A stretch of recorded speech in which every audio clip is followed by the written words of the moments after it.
ಡಿಕೆಶಿಗೆ ಗುರುಬಲ ಕೈ ಕೊಟ್ಟಿದ್ ಹೇಗೆ? ನಡು ರಾತ್ರಿಯಲ್ಲಿ ಡಿಕೆಶಿ ಮೀಟ್ ಮಾಡಿದ್ದು ಯಾರನ್ನ? ಅವರಿಬ್ಬರಿಂದ ಡಿಕೆಶಿ ಲೈಫ್ ಅಲ್ಲಿ ಆಗಿದ್ದೇನು? ಇದೇ ಹೊತ್ತಿನ ಫೋಕಸ್ 18 ಬಾಂಡೆಗೆ ಡೈನಾಮೈಟ್. ನಾನು ಸೌಮ್ಯ ಮಳಲಿ.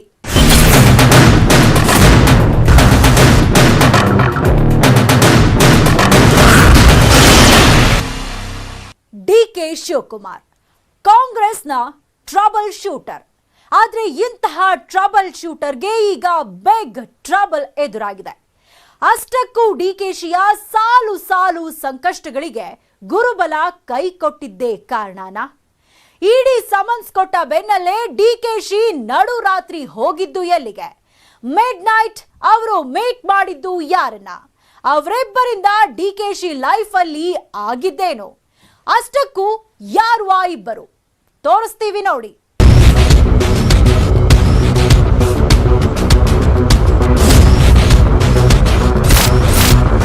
ಎದುಕೊಂಡು ಓಡೋಗ ಕೆಂಪೇಗೌಡನ ಮಗ ಅಲ್ಲ ನಾನು.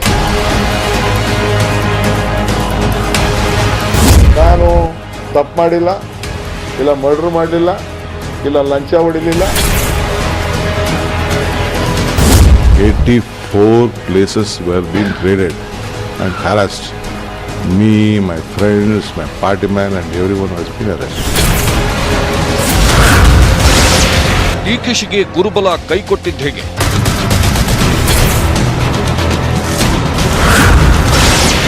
ನಡುರಾತ್ರಿಯಲ್ಲಿ ಡಿಕೆಶಿ ಮೀಟ್ ಮಾಡಿದ್ದು ಯಾರನ್ನ?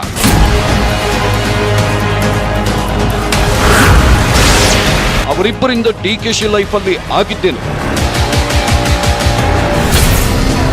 ಡಿಕೆಶಿ ಕನಕಪುರದ ಬಂಡೆ. ಈ ಬಂಡೆ ಸಖತ್ ಸ್ಟ್ರಾಂಗ್, ಸಖತ್ ಪವರ್ಫುಲ್. ಆದ್ರೆ ಇಂಥ ಬಂಡೆಯ ಬುಡಕ್ಕೆ ಇದೀಗ ಇಡಿ ಅಧಿಕಾರಿಗಳು ಡೈನಮೈಟ್ ಇಟ್ಟಿದ್ದಾರೆ. ಬಂಡೆ ಛಿದ್ರ ಛಿದ್ರವಾಗಿ ಹೋಗುವಂತೆ ಮಾಡಿದ್ದಾರೆ.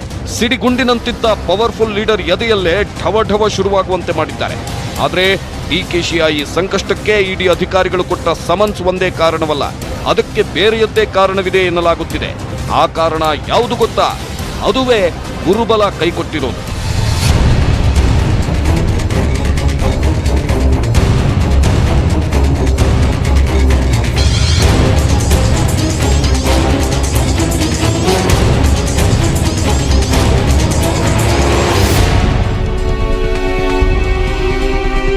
ಹಾಗಾದ್ರೆ ಡಿಕೆಶಿಯ ಈ ಸಾಲು ಸಾಲು ಸಂಕಷ್ಟಗಳಿಗೆ ಗುರುಬಲ ಕೈಕೊಟ್ಟಿರೋದೇ ಅಸಲಿ ಕಾರಣವ? ಹಾಗಾದ್ರೆ ಗುರುಬಲ ಡಿಕೆಶಿ ಕೈಬಿಟ್ಟಿದ್ದು ಯಾಕೆ? ಗುರುವಾರ ನಡುರಾತ್ರಿ ಡಿಕೆಶಿ ಅದೆಲ್ಲಿಗೆ ಹೋಗಿದ್ರು? ಕತ್ತಲ ರಾತ್ರಿಯಲ್ಲಿ ಡಿಕೆಶಿ ಯಾರನ್ನ ಭೇಟಿಯಾಗಿದ್ರು? ಆ ಭೇಟಿಯ ಉದ್ದೇಶವಾದ್ರೂ ಏನು ಅನ್ನೋ ಕುತೂಹಲಕಾರಿ ಪ್ರಶ್ನೆಗಳು ಎಲ್ಲರನ್ನು ಕಾಡ್ತಿವೆ. ಈ ಎಲ್ಲಾ ಕುತೂಹಲಕಾರಿ ಪ್ರಶ್ನೆಗಳಿಗೆ ಒಂದೊಂದಾಗಿ ಉತ್ತರ ಕೊಡ್ತೀವಿ ನೋಡಿ.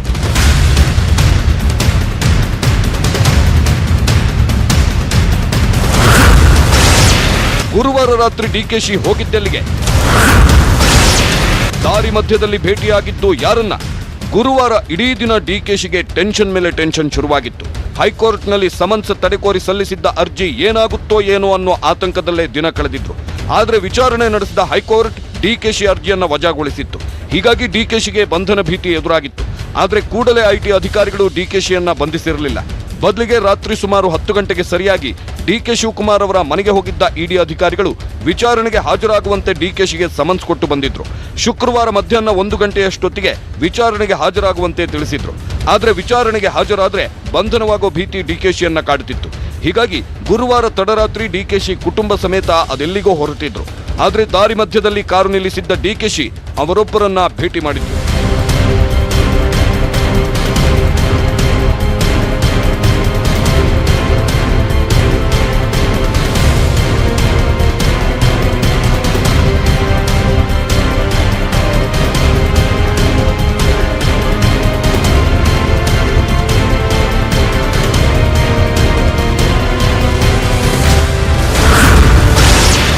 ಜ್ಯೋತಿಷ್ಯದ ಮೊರೆ ಹೋದ್ರ ಟ್ರಬಲ್ ಶೂಟರ್.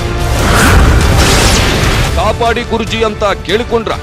ಡಿಕೆ ಶಿವಕುಮಾರ್ ಅಪ್ಪಟ ದೈವ ಭಕ್ತ. ತಮ್ಮ ಏಳಿಗೆಗೆ ಮತ್ತು ಕಷ್ಟ ನಷ್ಟಗಳಿಗೆಲ್ಲ ಆ ಭಗವಂತನೇ ಕಾರಣ ಅಂತ ಬಲವಾಗಿ ನಂಬ್ತಾರೆ. ಹೀಗಾಗಿನೇ ಕಷ್ಟ ಬಂದಾಗ ವೆಂಕಟರಮಣ ಅನ್ನೋ ಹಾಗೆ ಡಿಕೆಶಿ ತಮಗೆ ಸಂಕಷ್ಟ ಎದುರಾದಾಗಲೆಲ್ಲ ಅವರೊಬ್ಬರನ್ನು ಭೇಟಿ ಆಗ್ತಾರೆ. ಅವರಿಂದ ಆಶೀರ್ವಾದ ಮತ್ತು ಸಲಹೆ ಪಡ್ಕೊಂಡ್ರೆ ಸಂಕಷ್ಟ ದೂರವಾಗುತ್ತೆ ಅನ್ನೋ ನಂಬಿಕೆ ಡಿಕೆಶಿ ಅವರಲ್ಲಿದೆ. ಹೀಗಾಗಿ ಗುರುವಾರ ಕೂಡ ಅವರನ್ನು ಭೇಟಿಯಾಗಿದ್ರು. ಅಷ್ಟಕ್ಕೂ ಡಿಕೆಶಿ ಬಲವಾಗಿ ನಂಬೋ ಆ ವ್ಯಕ್ತಿ ಯಾರು ಗೊತ್ತಾ? ಅವರೂ ಬೇರೆ ಯಾರೂ ಅಲ್ಲ, ದೇವಮಾನವ ವಿನಯ್ ಗುರೂಜಿ.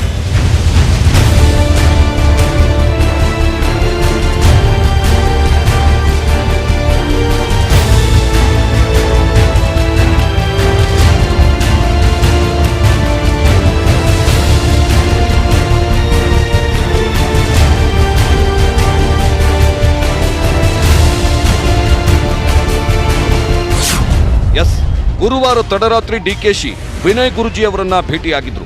ತಮ್ಮ ಸಂಕಷ್ಟವನ್ನ ಅವರಲ್ಲಿ ತೋಡಿಕೊಂಡಿದ್ರು. ಅಷ್ಟೇ ಅಲ್ಲ, ಈ ಸಂಕಷ್ಟದಿಂದ ಪಾರು ಮಾಡುವಂತೆ ಸುಮಾರು 1 ಗಂಟೆ ಕಾಲ ಕೇಳಿಕೊಂಡಿದ್ದಾರೆ ಎನ್ನಲಾಗುತ್ತೆ.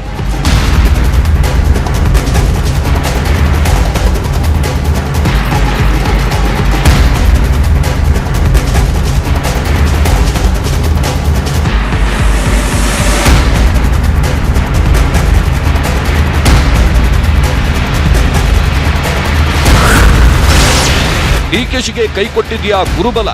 ಜೀವನದಲ್ಲಿ ಏಳಿಗೆ ಕಾಣಬೇಕಾದ್ರೆ ಗುರುಬಲ ಬೇಕೇ ಬೇಕು. ಗುರುಬಲ ಕೈ ಕೊಟ್ರೆ ಸಂಕಷ್ಟಗಳು ಒಕ್ಕರಿಸಿಕೊಳ್ಳೋದು ಗ್ಯಾರಂಟಿ ಅನ್ನೋ ಮಾತುಗಳಿವೆ. ಸದ್ಯ ಟ್ರಬಲ್ ಶೂಟರ್ ಡಿಕೆಶಿಗೂ ಗುರುಬಲ ಕೈ ಕೊಟ್ಟಿದ್ಯಂತೆ. ಇದೇ ಕಾರಣಕ್ಕೆ ಡಿಕೆಶಿಗೆ ಸಂಕಷ್ಟಗಳ ಮೇಲೆ ಸಂಕಷ್ಟಗಳು ಎದುರಾಗ್ತಿವೆ ಅಂತ ದೇವಮಾನವ ವಿನಯ್ ಗುರೂಜಿ ತಿಳಿಸಿದ್ದಾರೆ ಎನ್ನಲಾಗುತ್ತಿದೆ. ಅಷ್ಟೇ ಅಲ್ಲ, ಮುಂದಿನ ನವೆಂಬರ್ವರೆಗೂ ನಿಮ್ ಟೈಮ್ ಸರಿಯಿಲ್ಲ. ಅಲ್ಲಿವರೆಗೂ ನಿಮ್ಗೆ ಇಂಥ ಅಗ್ನಿ ಪರೀಕ್ಷೆಗಳು ಎದುರಾಗ್ತಾನೆ ಇರ್ತವೆ. ಯಾವುದಕ್ಕೂ ತಲೆ ಕೆಡಿಸ್ಕೋಬೇಡಿ. ನವೆಂಬರ್ ನಂತರ ನಿಮ್ಮ ಎಲ್ಲ ಸಂಕಷ್ಟಗಳು ಹಂತ ಹಂತವಾಗಿ ದೂರ ಆಗ್ತವೆ ಅಂತ ವಿನಯ್ ಗುರೂಜಿ ಡಿಕೆಶಿಗೆ ಹೇಳಿದ್ದಾರಂತೆ.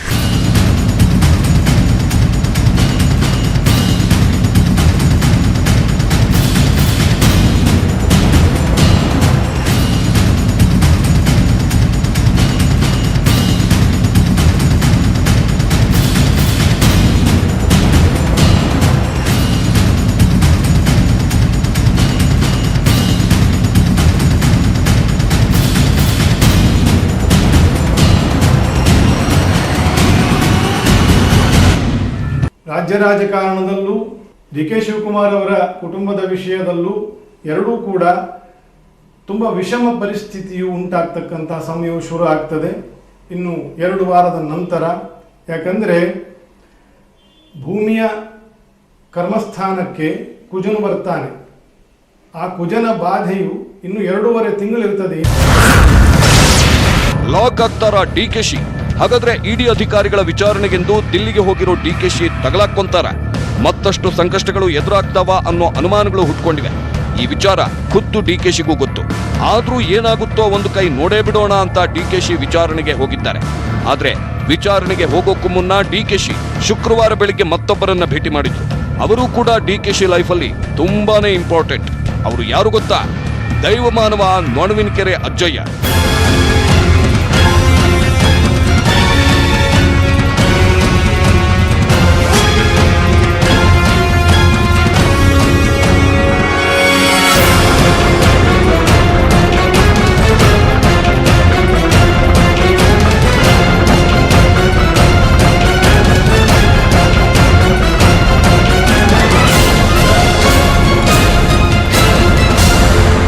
ಡಿ.ಕೆ. ಶಿವಕುಮಾರ್ ಅವರು ಹೆಚ್ಚಾಗಿ ನಂಬೋದು ಕಾಡು ಸಿದ್ದೇಶ್ವರ ಮಠದ ಅಜ್ಜಯ್ಯನವರನ್ನ.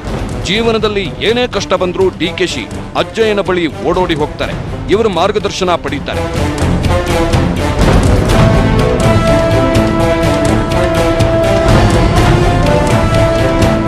ಎರಡು 2017ರಲ್ಲಿ ಮೊದಲ ಸಲ ಐಟಿ ದಾಳಿಯಾದಾಗಲೂ ಡಿಕೆಶಿ ಕುಟುಂಬ ಸಮೇತ ಇಲ್ಲಿಗೆ ಬಂದು ಅಜ್ಜಯ್ಯನ ಆಶೀರ್ವಾದ ಮತ್ತು ಸಲಹೆ ಪಡ್ಕೊಂಡಿದ್ರು.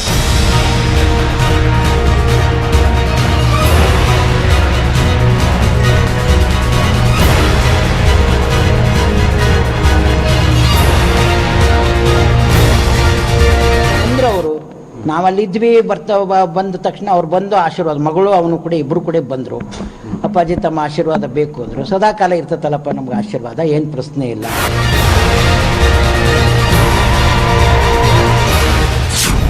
2017ರಲ್ಲಿ ಅಜ್ಜಯ್ಯನ ಭೇಟಿ ಮಾಡಿದ್ದ ಡಿಕೆಶಿ ಶುಕ್ರವಾರ ಕೂಡ ಅಜ್ಜಯ್ಯನ ಭೇಟಿ ಮಾಡಿ ತಮ್ಮನ್ನ ಸಂಕಷ್ಟದಿಂದ ಪಾರು ಮಾಡುವಂತೆ ಬೇಡಿಕೊಂಡಿದ್ದಾರೆ ಎನ್ನಲಾಗುತ್ತೆ.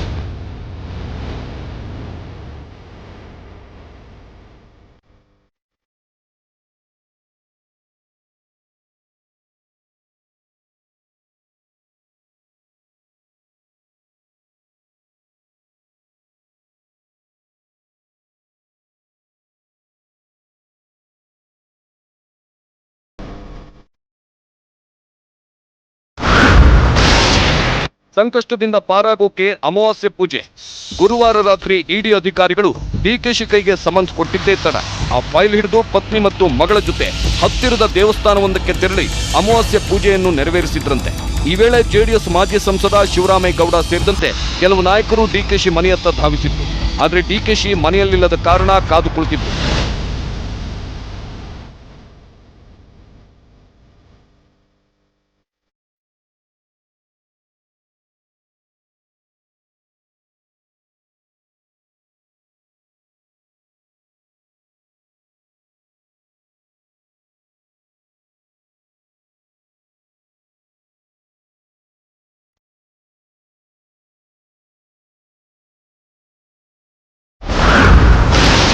ಚಾಮುಂಡಿಗೆ 2 ಬೆಳ್ಳಿ ಆನೆ ಸಮರ್ಪಿಸಿದ ಡಿಕೆಶಿ.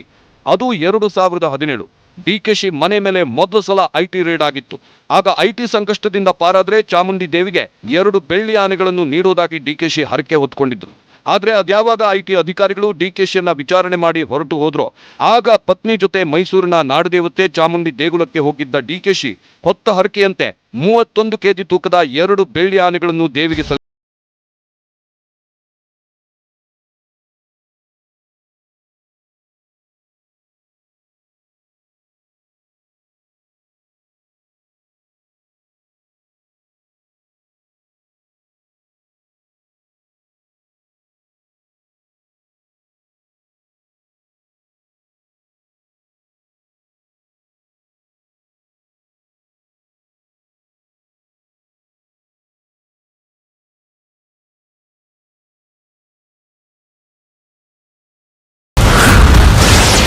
ಕುಕ್ಕೆಯಲ್ಲಿ ತುಲಾಭಾರ ಹರಕೆ. 2017ರಲ್ಲಿ ಡಿಕೆಶಿ ಚಾಮುಂಡಿ ದೇವಿಗಷ್ಟೇ ಅಲ್ಲ, ಕುಕ್ಕೆ ಸುಬ್ರಹ್ಮಣ್ಯನ ಬಳಿಯೂ ಹರಕೆ ಹೊತ್ತಿದ್ರು. ಅದರಂತೆ ಐಟಿ ಸಂಕಷ್ಟದಿಂದ ತಮ್ಮನ್ನು ಪಾರು ಮಾಡುವಂತೆ ಬೇಡಿಕೊಂಡು ತುಲಾಭಾರ ಹರಕೆ ತೀರಿಸಿದ್ರು.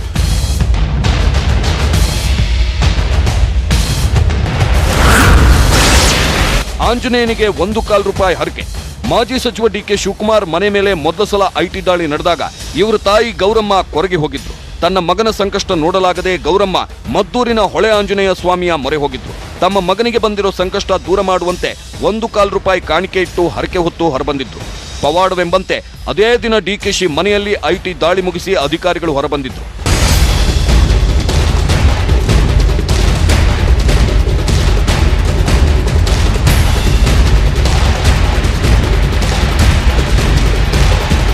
ಅವ್ರಿಗೆ ಏನಾಗಲ್ಲ, ದೇವ್ರದ್ದು ದೈವ ಇದೆ ಬಲ ಅವ್ರಿಗೆ. ನಮ್ಮ ಗುರುಗಳು ಡಿಕೆಗೆ ಡಿಕೆ ಅಲ್ಲಪ್ಪ, ಅವ್ರಿಗೆ ದೈವ ಬಲ ಇದೆ. ಇದುವರೆಗೂ ಹೆಂಗೋ ನಿಭಾಯಿಸ್ಕೊಂಡು ಬಂದಿದ್ದಾರೆ. ಮುಂದೇನೂ ದೇವರು ಅವ್ರಿಗೆ ಆಶೀರ್ವಾದ ಮಾಡಿ ಒಳ್ಳೇದಾಗಲಿ ಅಂತ ನಾನು ಬಯಸ್ತೀನಿ. ಏನೇ ಇರಲಿ, ಐಟಿ ದಾಳಿಯ ನಂತರ ಡಿಕೆಶಿ ದೇವರು, ಜ್ಯೋತಿಷ್ಯ, ಅಧ್ಯಾತ್ಮವನ್ನು ಅತಿಯಾಗಿ ನಂಬ್ತಾರೆ. ರಾಜಕೀಯ ಏಳಿಗೆಗಾಗಿ ಆಗಾಗ ವಿಶೇಷ ಪೂಜೆ ಪುನಸ್ಕಾರಗಳನ್ನು ನೆರವೇರಿಸ್ತಾರೆ. ಹೋಮ ಹವನಗಳನ್ನು ಮಾಡಿಸ್ತಾರೆ. ಹೀಗಾಗಿ ಸದ್ಯ ಇಡಿ ಸಂಕಷ್ಟದಲ್ಲಿ ಸಿಲುಕಿರೋ ಡಿಕೆಶಿಯನ್ನು ಯಾವ ದೇವರು ಕಾಪಾಡ್ತಾರೋ, ಅವರು ಮಾಡಿದ ಪೂಜಾ ಫಲ ಅವರ ಕೈ ಹಿಡಿಯುತ್ತಾ ಅನ್ನೋದನ್ನ ಕಾದು ನೋಡಬೇಕಿದೆ.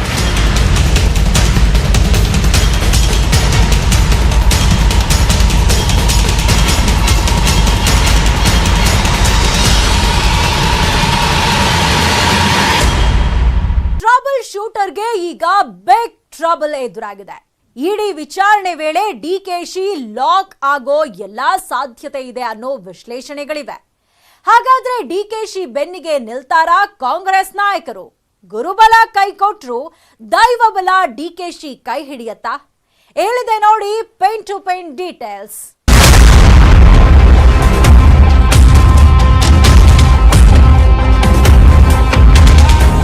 ಡಿಕೆ ಶಿವಕುಮಾರ್ ರಾಜ್ಯ ಕಾಂಗ್ರೆಸ್ನ ಮೋಸ್ಟ್ ಡಾಮಿನೆಂಟ್ ಲೀಡರ್.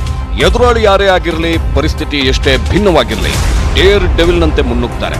ಮಗಧೀರನ ಹಾಗೆ ಅಖಾಡದಲ್ಲಿ ಹೋರಾಡ್ತಾರೆ. ಆದರೆ ಕನಕಪುರದ ಈ ಬಂಡೆಯ ಬುಡಕ್ಕೆ ಇದೀಗ ಇಡಿ ಅಧಿಕಾರಿಗಳು ಡೈನಮೈಟ್ ಇಟ್ಟಿದ್ದಾರೆ. ಒಂದು ಕಾಲದಲ್ಲಿ ಪವರ್ ಮಿನಿಸ್ಟರ್ ಆಗಿದ್ದ ಡಿಕೆಶಿ ಪವರ್ ಅನ್ನೇ ಕಿತ್ತಾಕೋ ಪ್ಲಾನ್ ನಡೆದಿದೆ. ಹಾಗಾದ್ರೆ ಡಿಕೆಶಿ ಬೆನ್ನಿಗೆ ನಿಲ್ಲೋದ್ಯಾರು? ಗುರುಬಲ ಕೈ ಕೊಟ್ಟರು ದೈವಬಲ ಇವರ ಕೈ ಹಿಡಿಯುತ್ತಾ? ಟ್ರಬಲ್ ಶೂಟರ್ ಬೆನ್ನಿಗೆ ನಿಲ್ತಾರ ಕೈ ನಾಯಕರು ಅನ್ನೋ ಪ್ರಶ್ನೆಗಳು ಹುಟ್ಕೊಂಡಿವೆ.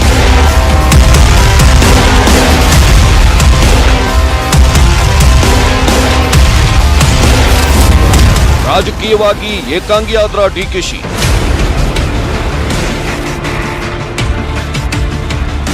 ನಾನು ಕಿವಿ ಮೇಲೆ ಹೂ ಇಟ್ಕೊಂಡು ಬೆಂಗಳೂರಿಗೆ ಬಂದಿಲ್ಲ, ರಾಜಕಾರಣ ಮಾಡೋಕೆ ಬಂದೋನು ಅನ್ನೋದು ಡಿಕೆಶಿಯ ಮೋಸ್ಟ್ ಪವರ್ಫುಲ್ ಡೈಲಾಗ್.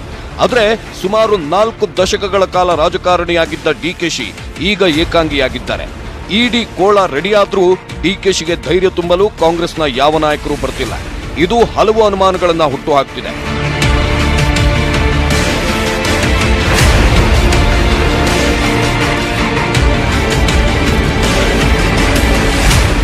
ಈ ಹಿಂದೆ ಸಿದ್ದರಾಮಯ್ಯ ಸರ್ಕಾರವಿದ್ದಾಗ ಡಿಕೆ ಶಿವಕುಮಾರ್ ಮನೆ ಮೇಲೆ ಐಟಿ ದಾಳಿ ನಡೆದಿತ್ತು. ಆಗ ಕಾಂಗ್ರೆಸ್ ಹಿರಿಯ ನಾಯಕರೆಲ್ಲ ಡಿಕೆಶಿ ಮನೆಗೆ ಬಂದು ಆತ್ಮಸ್ಥೈರ್ಯ ತುಂಬಿದ್ರು. ಆದ್ರೆ ಮೈತ್ರಿ ಸರ್ಕಾರ ಅಸ್ತಿತ್ವಕ್ಕೆ ಬಂದಾಗ ಕಾಂಗ್ರೆಸ್ ನಾಯಕರಿಗಿಂತ ಹೆಚ್ಚಾಗಿ ಡಿಕೆಶಿ ಮಾಜಿ ಸಿಎಂ ಎಚ್ಡಿಕೆ ಕುಟುಂಬಕ್ಕೆ ಆಪ್ತರಾಗಿದ್ರು ಅನ್ನೋ ಆರೋಪಗಳಿವೆ. ಇದರಿಂದ ಸಿದ್ದರಾಮಯ್ಯ ಬಣಕ್ಕೆ ಡಿಕೆಶಿ ಮೇಲೆ ಅಸಮಾಧಾನ ಉಂಟಾಗಿತ್ತು. ಇದೇ ಕಾರಣಕ್ಕೆ ಡಿಕೆಶಿಗೆ ಹಿನ್ನಡೆಯಾದ್ರೂ ಕಾಂಗ್ರೆಸ್ ನಾಯಕರು ಸಮಾಧಾನ ಪಡಿಸಲು ಮುಂದಾಗಿಲ್ವಾ ಅನ್ನೋ ಅನುಮಾನಗಳು ಕಾಡ್ತಿವೆ.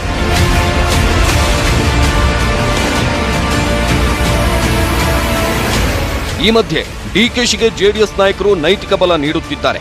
ಗುರುವಾರ ಹೈಕೋರ್ಟ್ ಆದೇಶದ ಬೆನ್ನಲ್ಲೇ ಮಾಜಿ ಪ್ರಧಾನಿ ದೇವೇಗೌಡರನ್ನ ಭೇಟಿಯಾಗಿದ್ದ ಡಿಕೆಶಿ ಮಾತುಕತೆ ನಡೆಸಿದ್ರು. ತಡರಾತ್ರಿಯಲ್ಲೂ ಡಿಕೆಶಿ ಮನೆಗೆ ಭೇಟಿ ಕೊಟ್ಟು ಜೆಡಿಎಸ್ ನಾಯಕರು ಧೈರ್ಯ ತುಂಬಿದ್ರು.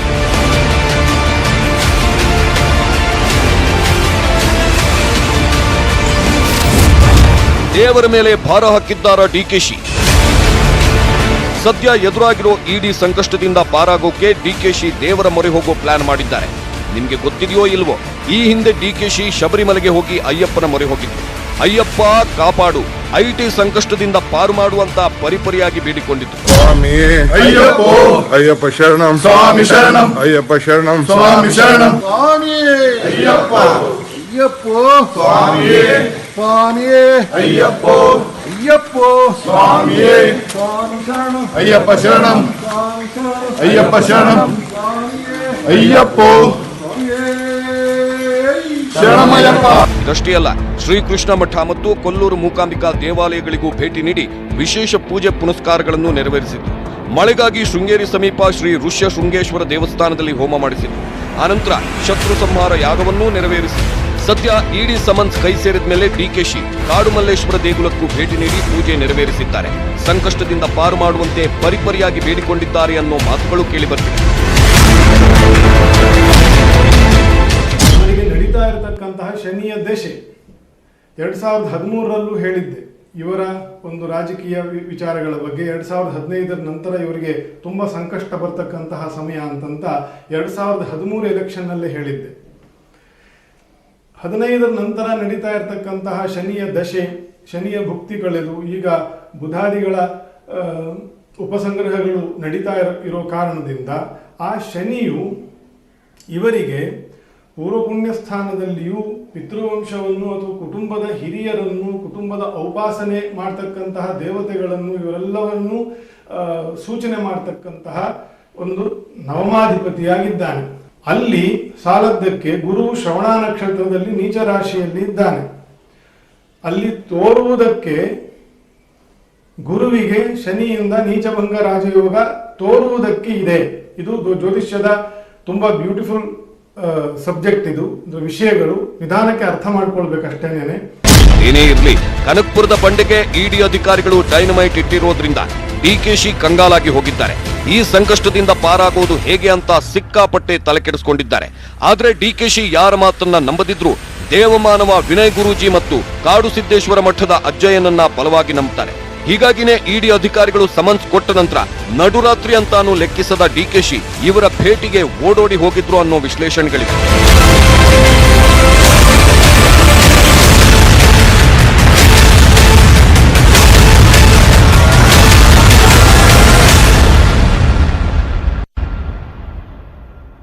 ಡಿಕೆಶಿ ಅಂದ್ರೆ ಡೇರ್ನೆಸ್ ಅಂದ್ರೆ ಡಿಕೆಶಿ ಅನ್ನೋ ಮಾತಿದೆ. ಹೀಗಾಗಿ ಇಡಿ ವಿಚಾರಣೆಗೆ ಹೋದ್ರೆ ಅರೆಸ್ಟ್ ಆಗ್ತೀನಿ ಅನ್ನೋ ಪುಕ ಇದ್ರು ಏನಾಗುತ್ತೋ ನೋಡೇ ಬಿಡೋಣ ಅಂತ ವಿಚಾರಣೆಗೆ ಹಾಜರಾದ್ರು. ಹಾಗಾದ್ರೆ ಇಡಿ ಕಚೇರಿಯಲ್ಲಿ ಏನಾಯ್ತು? ಹೇಳಿದೆ ನೋಡಿ ಕಂಪ್ಲೀಟ್ ರಿಪೋರ್ಟ್.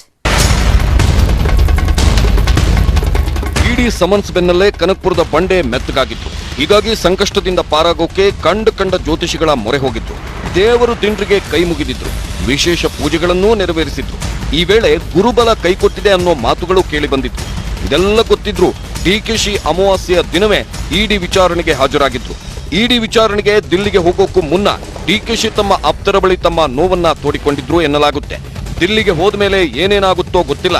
ಯಾಕಂದ್ರೆ ಬಿಜೆಪಿಯವರು ನನ್ನ ತಗಲಾಕ್ಸೋಕೆ ಎಲ್ಲ ಪ್ರಿಪರೇಷನ್ ಮಾಡ್ಕೊಂಡಿದ್ದಾರೆ ಅಂತ ಹೇಳ್ಕೊಂಡಿದ್ರಂತೆ. ಆದ್ರೂ ಭಂಡ ಧೈರ್ಯ ಮಾಡಿದ ಡಿಕೆಶಿ ನ್ಯಾಯ ಸಿಕ್ಕೇ ಸಿಗುತ್ತೆ ಅಂತ ದಿಲ್ಲಿಗೆ ಹೋಗಿದ್ರು. ಇತ್ತ ಬಿಜೆಪಿ ಮುಖಂಡ ಶ್ರೀರಾಮುಲು ಮಾತನಾಡುತ್ತಾ, ಡಿಕೆಶಿ ಉಪ್ಪು ತಿಂದಿದ್ರೆ ನೀರು ಕುಡಿಲೇಬೇಕು, ಈ ಬಗ್ಗೆ ತನಿಖೆ ಆಗ್ಲಿ, ತಪ್ಪು ಮಾಡಿದ್ರೆ ಶಿಕ್ಷೆ ಆಗುತ್ತೆ ಅಂತ ಹೇಳಿದ್ರು. ಅದೇನೇ ಇರ್ಲಿ, ಡಿಕೆಶಿಗೆ ಗುರುಬಲ ಕೈಕೊಟ್ಟಿದೆ. ಬಿಜೆಪಿ ನಾಯಕರು ಕೂಡ ದ್ವೇಷ ರಾಜಕಾರಣಕ್ಕೆ ಇಳಿದು ಬಿಟ್ಟಿದ್ದಾರೆ ಅಂತ ಹೇಳಲಾಗುತ್ತಿದೆ. ಹೀಗಾಗಿನೇ ಡಿಕೆಶಿಗೆ ಸಂಕಷ್ಟಗಳ ಮೇಲೆ ಸಂಕಷ್ಟಗಳು ಎದುರಾಗ್ತಿವೆ ಅನ್ನೋ ವಿಶ್ಲೇಷಣೆಗಳಿವೆ. ಇದುವೇ ಹೊತ್ತಿನ ಫೋಕಸ್ 18. ನೋಡ್ತಾ ಇರಿ ನ್ಯೂಸ್ 18 ಕನ್ನಡ. ಜಾಲ ನಮ್ಮದು, ಬಲ ನಿಮ್ಮದು.